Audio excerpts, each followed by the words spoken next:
What is up, everybody? Dan and the Fireman here. Today we're going to be going over this motorcycle braking mistake, and this is going to happen because of multiple factors, but the main thing here is just slamming those front brakes. So let's go ahead and watch what happened, and then if you're new to riding, this is good information to know because this is why you should not be slamming those brakes. Typically, guys, if you guys are wondering about like when I'm gonna do videos, or I really don't like talking about this type of thing just because it never like plans out the way it does when I say I'm gonna do it. So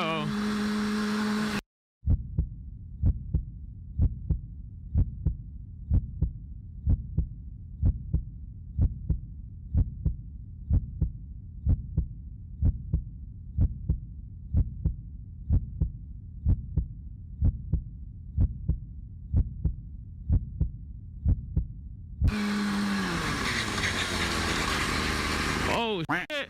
You good? Hey, you alright? You good?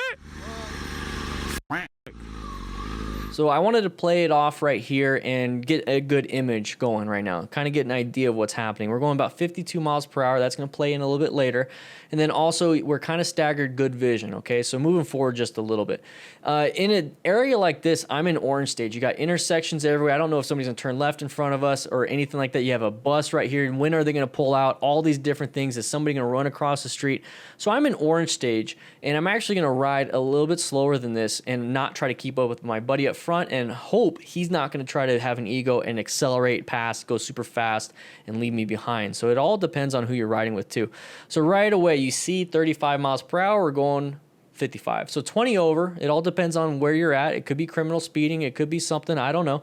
But that is a big problem, okay? So too fast for the environment is not good, okay? So too much speed, it's going to close gaps faster. You're going to have less time to react, and you have more stopping distance, which means that you have to apply those brakes and perceive and react way quicker and then way sooner than you typically would if you're going 35. Another thing here that I don't know if this is the case, but the rider up front might have been waving at the rider over here passing us. So now we have our eyes off front. We also have our hands off primary controls. And now we're going to have issues, especially if a vehicle like this decides to slam the brakes in front of us. It's already dumping the bike, but the vehicle in front of us probably applied too much brake pressure, or we caught up to them way too quickly. So we need to have a good space cushion in order for us to brake appropriately or find escape routes. And this is not a good enough space cushion for the speed we're doing. My assumption is that the car driver is going to be doing 35, we're going over 55. So we close that gap way too quickly. And before we know it, we see that there's a hazard in front of us and we just slam those brakes. So what happened here is that he slammed that front brake, and what happens is that it transmits all that stopping power to that front tire.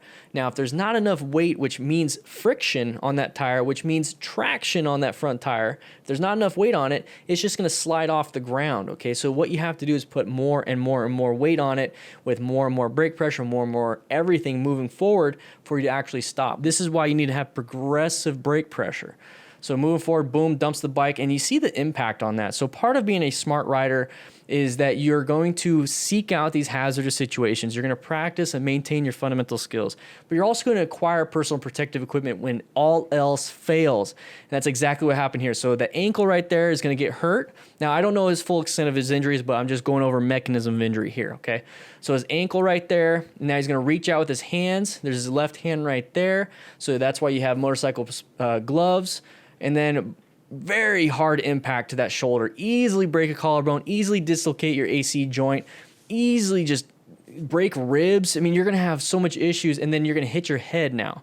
Okay, so make sure you wear a helmet. Now, he's wearing a modular helmet, so this helmet can pop up and become a 3/4 helmet, and then it can also go down and be a full face helmet. So if you have a modular helmet and you're out riding, it's very good to have it down at stoplights, or when you're out, just talking to friends, you can pop it up. Or if you get claustrophobic, so this is a very good option for those of you that are claustrophobic, is that you can have it down when you can tolerate it, but if you can't tolerate it anymore, you can pop it up, take a breather, and pop it back down, okay? It's another way to kind of get used to that. Now, I believe he had it down when this happened. I'm unsure, I didn't see the rest of the video, and I don't know if he popped it up and down, if there's any editing involved, but that's another thing, is make sure you get a quality modular helmet. They're gonna have clasps that lock it in that are either metal or plastic. Highly recommend getting the ones that are metal that will lock into place, okay guys? So make sure you get appropriate gear too. But this is definitely not enough gear for a motorcycle ride. You want to dress for the slide, not for the ride. We hear that all the time, okay? So what can we do to prevent this, okay? So let's move back just a little bit. So this right here is the moment we start to perceive and react to the car in front of us. We got this close because we were going over 55 miles an hour when everybody else in relation to us is probably doing the speed limit, which is 35. So we're closing these gaps really quick. We don't want to be doing that because once we close a gap really quick and they decide, I'm just going to give it a little bit of brake pressure and go 30 instead of 35, that's going to cause a huge surprise for us because we assume and we hope that everybody's just going to kind of stay where they're at and we're going to zigzag around people at these speeds. Trust me, I've been there. I've done it before. Don't recommend it, and I'm so glad I grew out of it.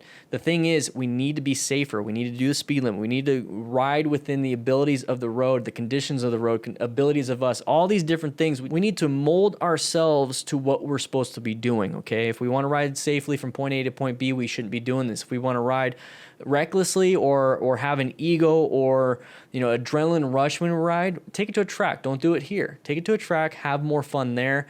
Don't do it here because you have a lot of risks involved when it comes to riding in town. And cars are just one of them. Going too fast for the environment is another one. And then the road conditions are probably terrible, and you're going to minimize so much of that out on the track. Okay, guys? So make sure we're doing the speed limit, practice your progressive braking, know when there's a hazard in front of us with situational awareness training. The main thing is have as many tools in your toolbox as possible, but don't take higher risks that are needed out on the road like this. Okay, guys? With that said, hope you guys ride safe, be safe, and I'll be seeing you around.